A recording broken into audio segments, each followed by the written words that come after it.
Agora nós vamos falar sobre a infiltração de agentes, né? O nome talvez seja bastante esclarecedor, né?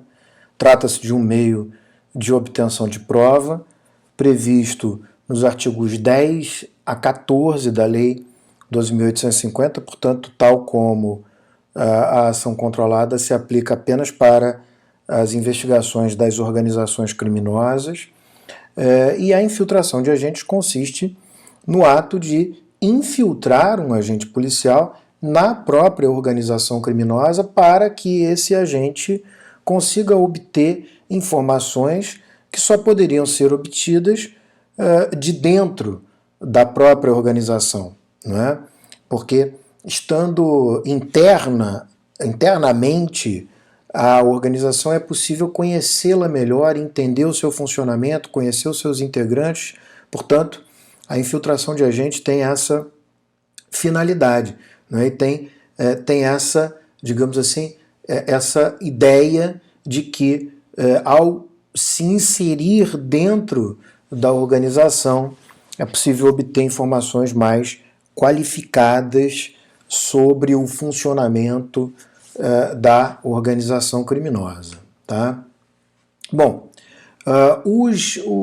para que a organização, para que a infiltração de agentes aconteça efetivamente, é preciso que estejam presentes alguns requisitos. Primeiro, a prova não pode ser feita por outro meio. Então, mais uma vez, estamos aqui diante da última ratio probatória. É interessante como, quando a gente sobrepõe várias últimas rácios probatórias, fica a pergunta, afinal, qual delas será a última da última, né? Mas, enfim, ok. Talvez fosse mais interessante dizer que não cabe nenhum meio de obtenção de prova se couber algum meio de prova, não é? Porque o meio de prova tem participação da defesa, enquanto o meio de obtenção de prova não. Mas, enfim, vamos em frente. Então, deve ser a última ratio probatória. Também tem que ser demonstrada a necessidade dessa medida. Não se pode fazer infiltração de agentes sem que essa medida seja uma medida necessária, não é? E aí vem a questão, quem vai definir se é necessária? Bom, o delegado de polícia, nesse ponto, o delegado de polícia tem uma participação importantíssima, porque embora o requerimento possa ser feito pelo Ministério Público e a análise do deferimento pelo juiz, o delegado de polícia ele pode representar pela infiltração de agentes. Em segundo lugar, quando o Ministério Público fizer o requerimento, ele só pode requerer após a manifestação técnica do delegado de polícia, quando a infiltração for feita no curso do inquérito policial. E essa manifestação tem que ser precedida de uma circunstanciada e motivada, digamos assim, tem que ser precedida, não, ela tem que dar causa a uma precedida e motivada autorização para a infiltração. Em outras palavras, diferente da ação controlada, que basta comunicar que vai ser feita uma ação controlada, né? Você comunica ao juiz que vai se realizar uma ação controlada, a comunicação tem que ser prévia, lembrando. Aqui não. Na infiltração de agentes, não basta comunicar. É obrigatório que seja feito um pedido, então depende de uma autorização judicial, não é? Essa autorização judicial, portanto, ela decorre de uma representação da autoridade policial com a manifestação do Ministério Público ou de um pedido do Ministério Público precedido de uma manifestação técnica do delegado, se for feito durante o inquérito.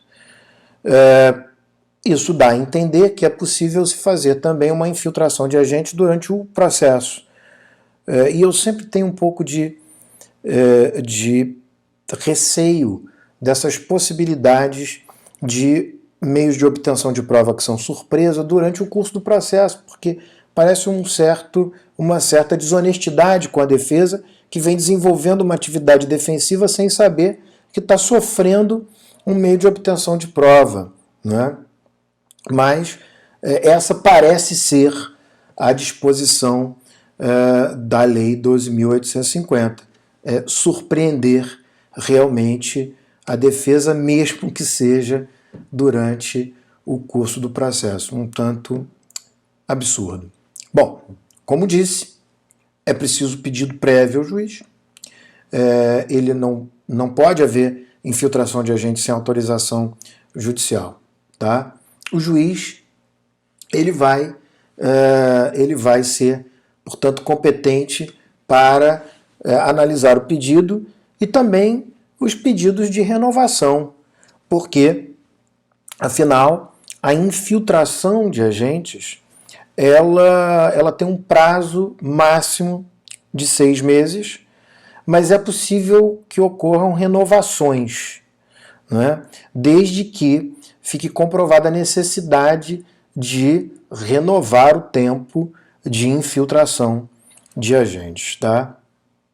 Bom, por óbvio, é um procedimento investigatório, probatório, por assim dizer, sigiloso.